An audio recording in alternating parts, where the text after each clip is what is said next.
After you find your one person, decide who's going to talk first and who's going to talk second.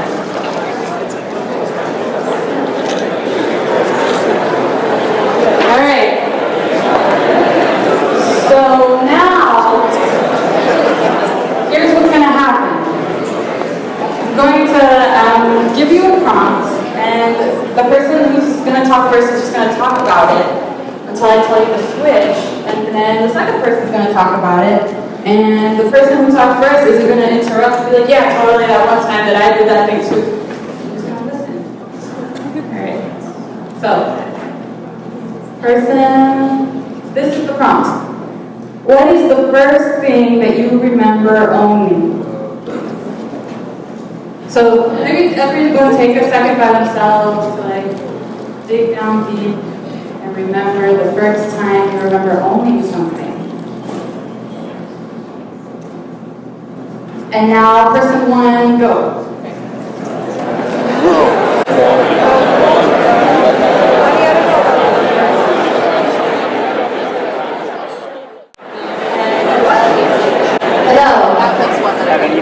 So, do people want to yell out some of the things that came out of that? What's the first thing you remember owning? What was it? Stuffed rabbit. What else? What is it? Your body. Oh, that's a good one. Bicycle. Yeah. Which one? Bicycle. A bicycle. Classic. Wait, what? Alanis Morissette. A CD. Okay. So, okay, well, thank you. So, part of the reason that I like to start with that activity is because, as you all know, we say that cooperatives are intended to meet the needs of their members. And the thing is that there are unique experiences that each and every person in this room has that have led us to have the common needs that we have. And part of my approach to co-ops in general and to cooperative development especially is that it's at the very least important, and I would say actually crucial, that in order to do good work in cooperatives, we have to understand the unique experiences that have led us into this room of having a common need or a common interest. And so, yeah, a lot of the things in this room are things like a stuffed rabbit or a CD, and and then we have things like our bodies or our autonomy, or some people have their homes. And so there are different types of common needs that can exist in the world if we just keep thinking about it more and more broadly, right? So that's kind of where I like to start off. And so, because that might be a potentially vulnerable thing that I just made you dig deep and explore, I'll tell you the first thing that I remember owning, which is my play school ironing board. And so, this is me, and I grew up in Patterson, New Jersey, and my parents are immigrants from Colombia. Is someone from New Jersey? Really? That's a good brother. No.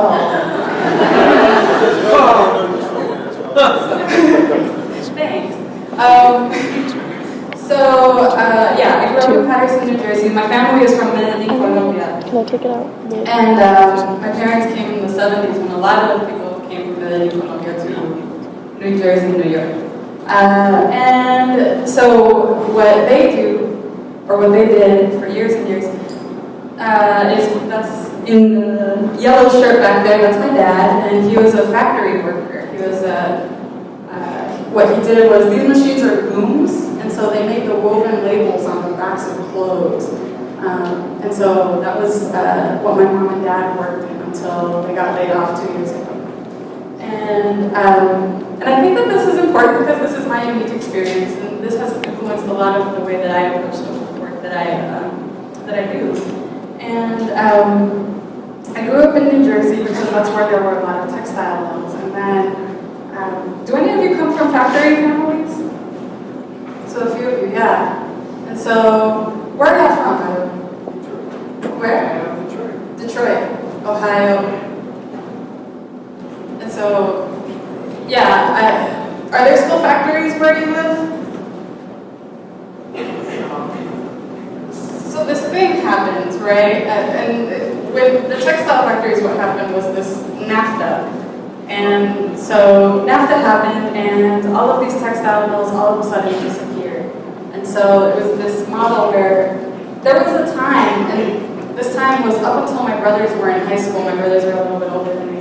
But there was a time when my father totally discouraged them from going to college. My father said, you know, this is a way that you can learn a skill and get a totally respectable job and do that job until you're too old to do it anymore. And my father loves these machines, and so he couldn't understand why anyone would want to do anything else. But by the time that I was in high school, right, like the dream was dead, right? My family had to move from New Jersey to North Carolina because that's where all the textile mills went, and they were on the way out. So textile, furniture, right, like the auto factories, all of these things, gone. And what ended up happening was this kind of myth got created, especially around NAFTA. This myth got created of, well, the factories will leave, but the companies will have to pay the workers to go to school and learn how to do something better, right? Like, factory work is just kind of this thing that anyone can do instead of it being actually very skilled and highly complex and actually a pretty decent job. And so, yeah, this myth gets created around like, well, people will just go to school, except that there are people like my father who, by the time the plant shut down, he was in his 50s, right? Like, so this happened to a lot of workers in the U.S. around this time, where the factory closes down, they end up with no job, and they're in a place where there's not really a whole lot of other good sources of employment. So what brought you folks to co-ops? Just shout some stuff out. Unity. Community? What else? What? Necessity. What kind of necessity? Affordable housing, yeah. Control. Control, economic justice. What was it? Food? Yeah. Kindness? So we see like a broad range of needs around like the things that bring people to co-ops, right? And this is kind of the beauty of co-ops. This is what we were talking about in the last session, like the adaptability of the cooperative model to different types of needs. So my first experience with co-ops, so this is going to be like, this is how it's going to be, how this goes. But that's me drinking a Miller High Life and carving a pumpkin. That was 10 years ago. So this was around the time that I started working at the first co-op that I started working at, which was Weaver Street Market in Arbor, North Carolina. And Weaver Street Market is a worker and consumer-owned food cooperative. And what brought me to cooperatives was that I was paying my way through school and needed a job. And Weaver Street, I lucked out. Weaver Street was a great place to work. They paid a living wage. I was able to go to school and work there. But what struck me the most about Weaver Street was that it was the first time that I had ever worked at a place where people were actually coming together and saying, you know, we don't actually want to carry those kinds of products at our grocery store, so we're not going to. Or, you know, it's really important to us that these types of products be affordable, so we're going to make sure that they're affordable. Or, you know, it's really important to us that the grocery workers make a living wage, so we're going to make that happen. And so, having come from, and this is why I felt the other stuff was important, having come from, like, the world that I came from, right, you just kind of take things as they come. And that was, my parents were really, like, into that, like, well, this is what we've got to do, so we'll work 2 jobs to make the thing happen. And so to kind of come to this place where people were like, you know, we don't actually have to take the world as it comes, was a really important revelation. And even though at Weaver Street it was about something kind of like, you know, Carver, I don't know, have any of you been to Carver, North Carolina? It's lovely. So Carver is kind of just like a nice town, and so it might not have seemed so like heavy at the time, but this same principle about co-ops, that we can decide the world that we want to have and start to shape it for ourselves, is a really big thing. and it can have pretty serious consequences. And so this is one of the places that I ended up at next. This is Chiapas, Mexico, and this is this is Acteal. So this is actually a place where there was a nonviolent community of people that they had chosen not to side with the Zapatistas, but they sympathized with them. And the government was pressuring them to take a side. And they were like, no, we're nonviolent, we're not going to take a side on this one. And the government sent some people in to massacre their community. They shot at people for over 6 hours. And this is the site of the massacre. So one of the things that they did in Acteal was they started a coffee cooperative. And the coffee cooperative in Acteal is called Las Abejas, and it actually is one of the co-ops that Equal Exchange works with. Equal Exchange is a worker-owned coffee cooperative. And so this is kind of where I started to see a more serious side of why people might want to start cooperative businesses. And I spent a bunch of time in Chiapas working with different types of cooperatives. This belt pouch was actually made by one of the Zapatista leather cooperatives. And so, yeah, and this is also where I learned something about solidarity work. So this idea of you go down to a place and, you know, the Zapatista folks, when you go to work in Zapatista communities, you might be like, I know a lot about reproductive health, and they're like, cool, you know what we need someone to do? Wash dishes. And so you kind of learn a lot about like assessing the situation and seeing what really needs to get done right now and rolling up your sleeves and doing that thing. And I think that was really important for me and has like shaped a lot of also how I approach cooperative development work. But yeah, and I don't know if you all know a whole lot, but the Zapatistas have a lot of different cooperatives. So they have cooperatives that do construction work, they do solar power, they do different types of hydroelectric dams that they build. They have cooperatives around health. They have leather cooperatives that make cool belt pouches, but also boots, which people need. They have cooperatives that are for childcare and for education. And basically the aim of the Zapatista cooperatives is to say, you know what, the government actually really doesn't want to help us at all. Chiapas is the most highly militarized place in Mexico, even though it's completely separated from the drug war. Like, there's no drug war in Chiapas, but it's the most highly militarized place in Mexico. And if you look at a map, most of the military bases are located conveniently next to Zapatista communities. And so, this is a place where I really learned about cooperatives as a way to say, you know what, that thing is not good for us, and we just need to kind of start working on our own thing. Even if the Zapatistas keep having dialogues with the Mexican government, which they do, they also say, in the meantime, we need to reduce our dependence on the Mexican government.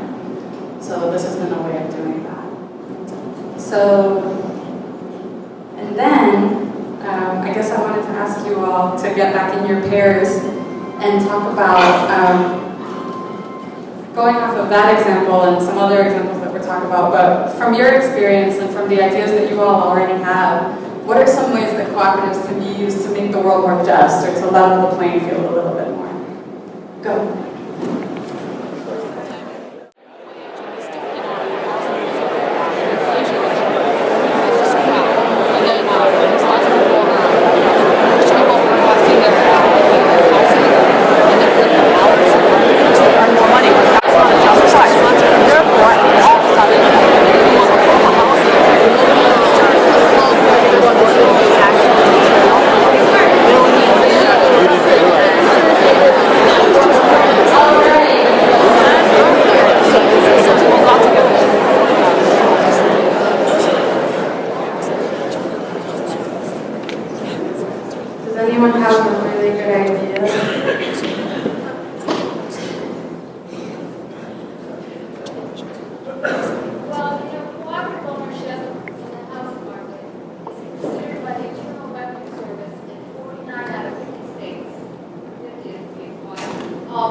market that, so that people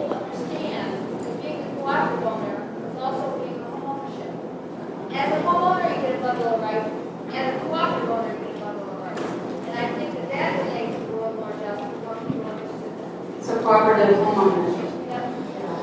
Cool, thank you so much. Okay, I would see that as important as individual co-ops and so on like this what really makes the difference is that was at that in the film and so on that we saw was that the networking, strong network between individuals, so it's not standalone, it's not just a little community tied to another little community, really spreading throughout the world in this network of all types of co-ops. So a network of co-ops spreading all throughout the world. Yeah. So I'm gonna move on, but I wish I could hear everyone's ideas because this is what this is about. So basically, I'm gonna keep on my kind of narrative. So I left Mexico after a little over a year of being there, and I wanted to go back to my community, which I identify with Western North Carolina as my community.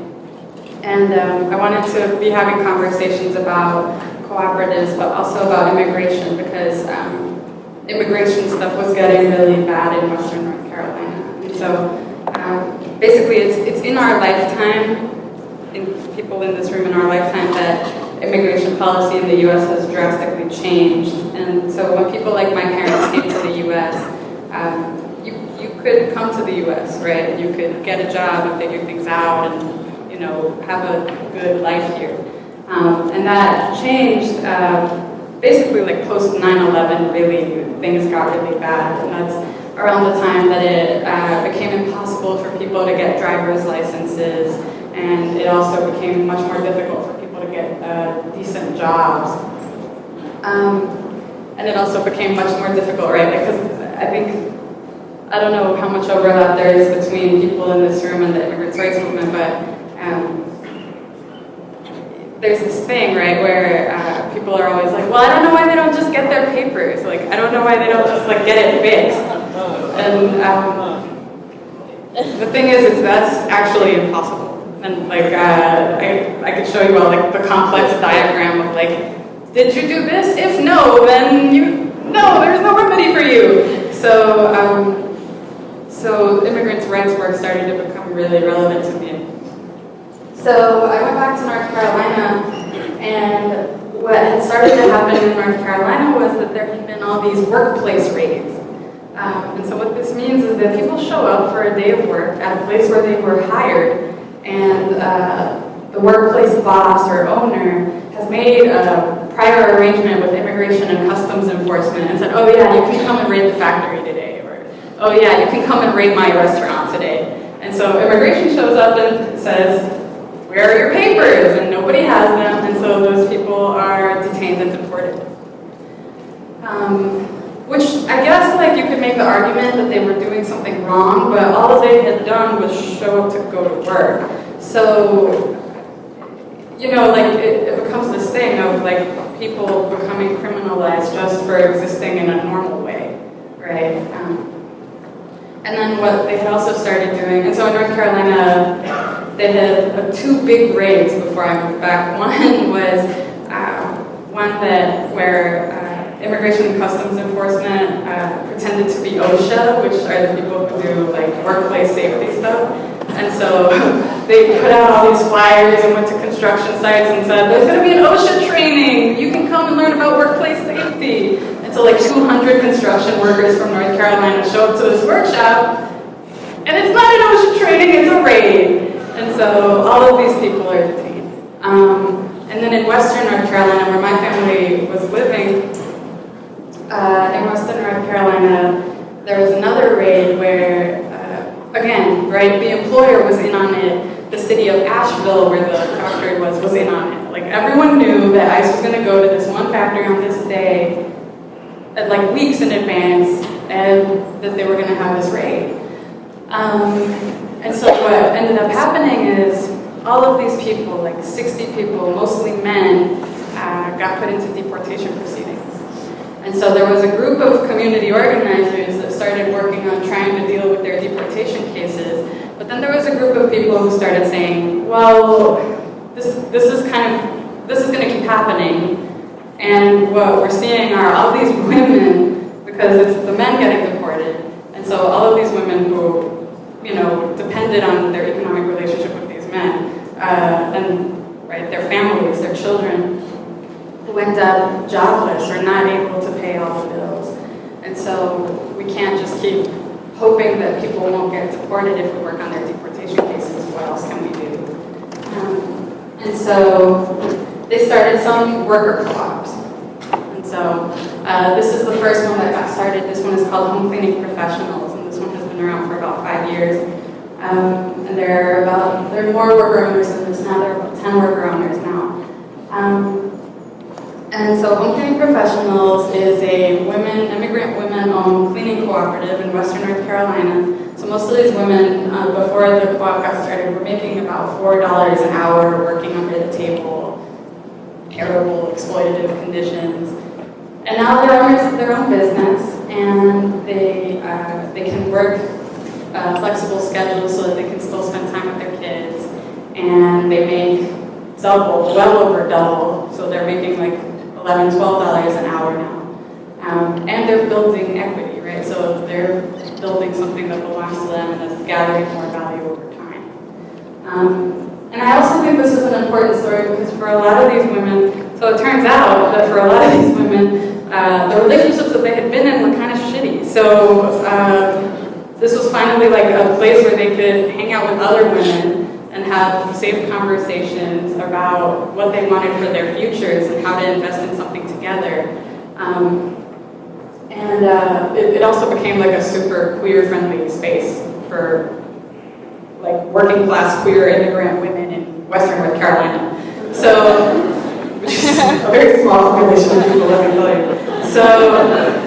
So that was a really exciting thing, and it also really changed the way that, right, having come from like Weaver Street, it also changed the way that I looked at co-ops in general, because we started to think more in the Zapatista style of, okay, well, the city of Asheville is not very friendly to us, so what are the things that we need to create in Asheville, right, to make ourselves as independent as possible?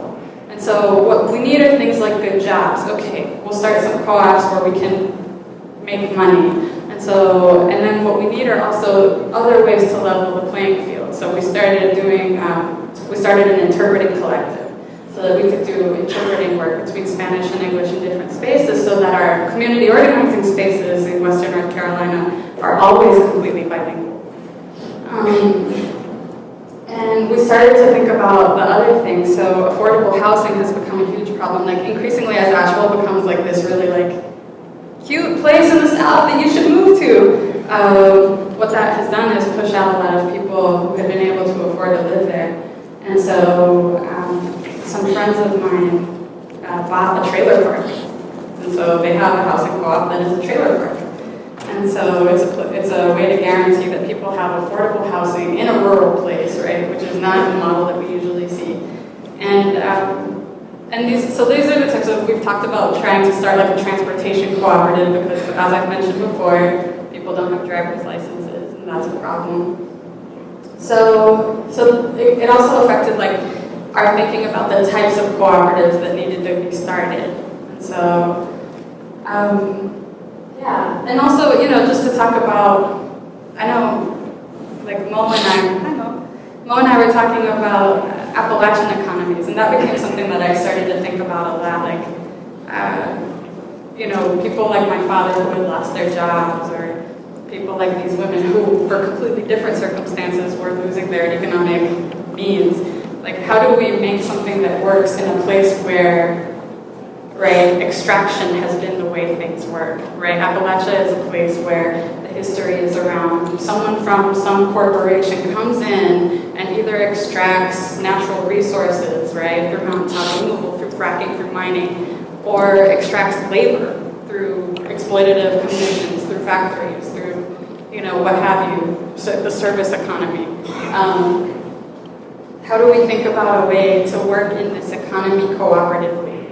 And that really affected the way that I started to see co-ops, because I started to think that home cleaning co-ops are really important and really great, But wouldn't it be amazing if we started more co-ops that were things that we, the people in the community, actually needed, right? So this is kind of where the thinking in Western North Carolina started going, and that kind of led to the housing co-op and things like that they've started doing there.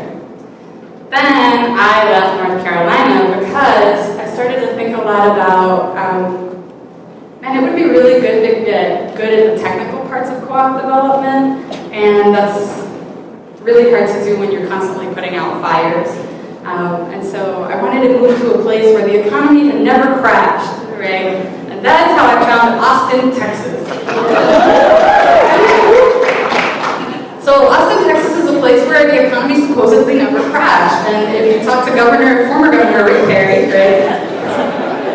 Current governor, I guess, but right, Rick Perry talks all the time about the miracle economy of Texas. It's a miracle. And there are a couple of parts to this miracle. One part of the miracle economy in Texas is that Texas is one of the top 3 leaders in creation of jobs that pay minimum wage or less. Go Texas. And the other way that it works is by really heavily investing in companies to come in from other places and set up shop, and for tech stuff, right? So like Austin has a huge tech boom. 80 people move to Austin every day, mostly to work in tech.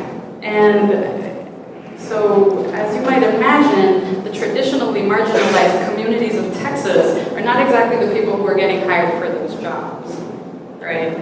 So people are, along with the companies moving in from the Bay Area, it's also the people moving in from the Bay Area to live in Austin, which means that low-income communities and communities of color have been systematically pushed further and further out of the city. But I didn't know that when I moved to Texas. I just thought that they had a miracle economy, and so I moved there. And so I started working at Cooperation Texas, which is where I work now, and Cooperation Texas does worker cooperative development. And the idea is that there's a clear, there's a clear racial wealth divide in the state of Texas, and so we need to especially focus our work on low-income communities and communities of color, who are the people who are disadvantaged by our current economic system. Furthermore, and we say wealth, right? We say wealth as opposed to income. And that's very intentional because it's not just about your paycheck this week is better than your paycheck last week, and that's great. It's also a response to a history of policies and practices that have left people of color, immigrants, at a disadvantage in this country, right? So people of color have not been able to build wealth over time in the same way. 50% of all wealth in the U.S. is inherited, so on and so forth. So, Cooperation Texas had started a couple of cooperatives too at the time, like 3, before I got there.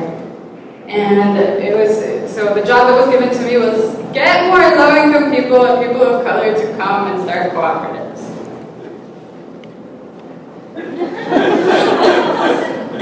Great. So the thing that I realized was that in Western North Carolina, we had kind of this luxury because we had so many crises. Like that was our luxury. We had so many crises that we had like an effective base mobilization unit, right? We had things that people were already meeting around and angry about together, and we had things that people had already bonded about and built trust around. Not so in Texas, right? Because we have a miracle economy. Everything's fine, right? And so a lot of my work became building these trust-building spaces. And so in Texas, a lot of the work also became around going to Catholic Mass like 3 times every Sunday.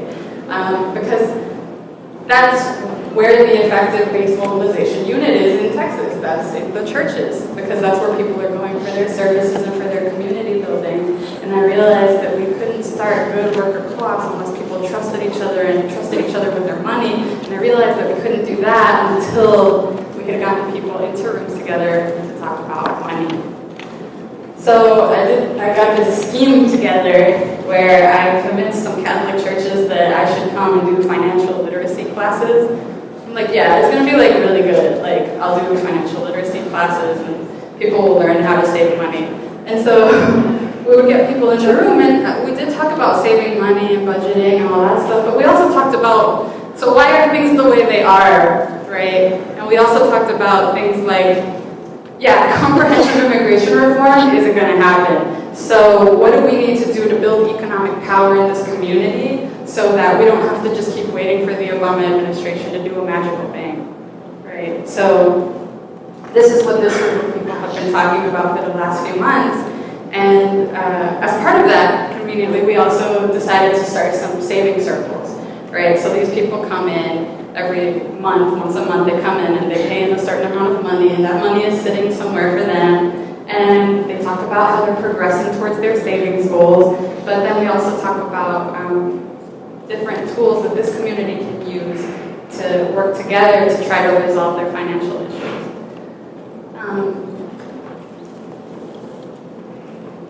So yeah, and so that started to get at this thing that was also beginning to bother me about, right? Like the 2 jobs that I've had doing cooperative development work have been through nonprofits, right? So nonprofits are dependent on grants, and grants are dependent on us kind of saying the sexy new thing, right? And so that's kind of, right? And co-ops are kind of that right now. Like co-ops are like a sexy thing, which is great, right? Because they are. But at the same time, right, we need to be thinking about when this is no longer true. And wouldn't it be amazing if part of the solution for when that's no longer true is for people to have just built up the money themselves? And we started doing work too with, I don't know if payday lending is as bad anywhere else as it is in Texas. Is it as bad other places? So payday lending payday lending are these like, I don't even know what it's like. So payday lending basically is this thing where, and they're concentrated usually in low-income communities. So like in Austin, it's like you can definitely like, you drive into a neighborhood and you're like, oh, okay. And there's like Title Max and Money Cash Lender, or like Cash Now Lender. And basically you walk in and you can give them a fairly minimal amount of paperwork, no social security number required, if that tells you anything about who their target audience is. No social security number required, and you can get cash, right? They'll give you $1,000 cash. The catch is you may end up owing up to 800% in interest on that cash. So by the time you walk out the door, literally, you receive the cash. By the time you walk out of the door with it, you already owe $250, right? On top of the $1,000 you just borrowed, and it just keeps climbing and climbing. So the Catholic Church in Austin started getting really worried about this, and so what they started doing was paying people's loans out. So, okay, well, we'll go to the payday lender with you and pay that loan, and then we'll go to a credit union and open you a loan for the same amount of money. We'll sign the loan as a guarantor, but you pay the loan back to each of these individuals. So these are the things that we've been doing, right? Like these are, and so again, this is about just people building a credit history or building a little bit of equity, which is something that in some communities I think we take for granted, but this is where we're at. If we want to, right, like we keep on having this question in the cooperative movement about scale, and there's also this Zapatista maxim, and the Zapatista maxim is we walk at the pace of the slowest person, right? And so if we want to move ahead, we can't leave anyone behind, which means that we have to understand the conditions of the people who are the furthest behind us, right? And so this is where we're at if we want to move anything forward.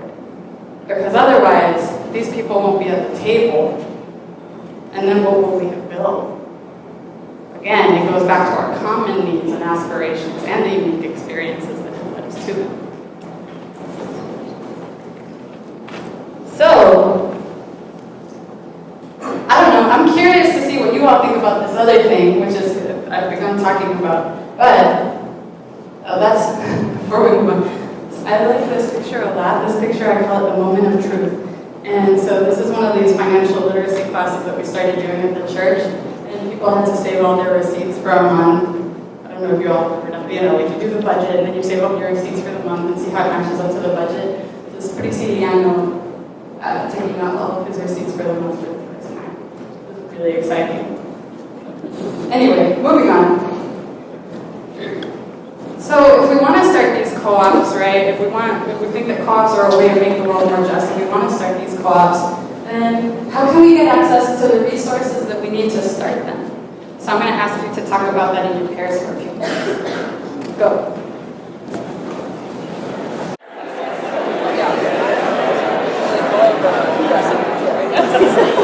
Did you figure it all out? Did we have a couple of quick ideas? What was it? Nice. Nice rich people. Always a solution.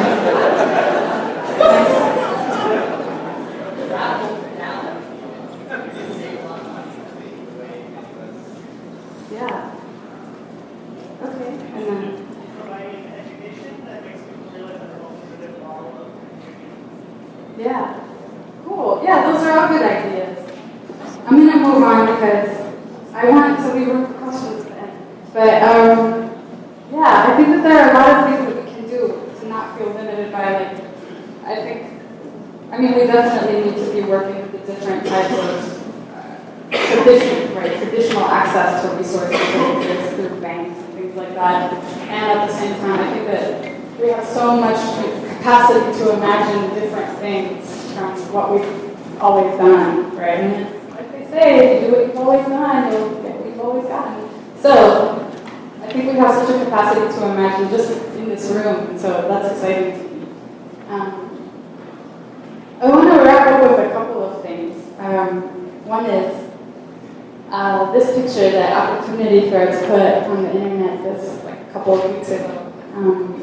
So Opportunity Threads is a worker-owned cut and sew factory in Morganton, North Carolina.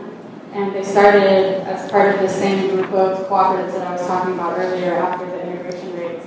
And this one also started because of so many textile mills that left Western North Carolina and left a lot of different people without work. And so Opportunity Threads started, and this past month, these bags that they make got put into the November Birch box, right? And so, right, this is a thing. So it's an example of this tiny immigrant-owned worker cooperative in the mountains of North Carolina, and their product made it into a mainstream market, right? It's huge. And to me, it's also sweet vengeance, because so many people said that the textile industry was dead. It's no, it's not. So, and there's really exciting work that is being done in Western North Carolina around the Carolina Textile District. So, not just around this factory, but how can we have a supply chain that is local, that is cooperatively owned, and that brings textiles back to the region. So to me, it's really exciting and really sweet. And so I guess I wanted to wrap up too, because to me, all of these things go together, right? The idea of fair jobs, and the idea of jobs that let us express our full selves, and the idea of jobs that let us do the thing that we wanted to do, and the idea of creating not just jobs, but also creating communities around the idea that we should have lives that don't feel scary, or where we don't feel like we're going to be criminalized for going outside, and that those things are all connected to each other. And so I wanted to leave you all with something that my friend Ed Whitfield wrote a few weeks ago as a dedication to another conference that happened in Alabama about cooperatives. And it's this. Oh no, cutting off the top. So I'm going to read you the top because you can't see it. So it says, our full humanity is expressed only when we have the capacity and the opportunity to be productive, to do for ourselves, meeting our needs in our communities. And then it says, the world in which Michael Brown would still be alive is a world we have yet to create. It is a world in which people are valued, not as a means to an end, but as ends in themselves.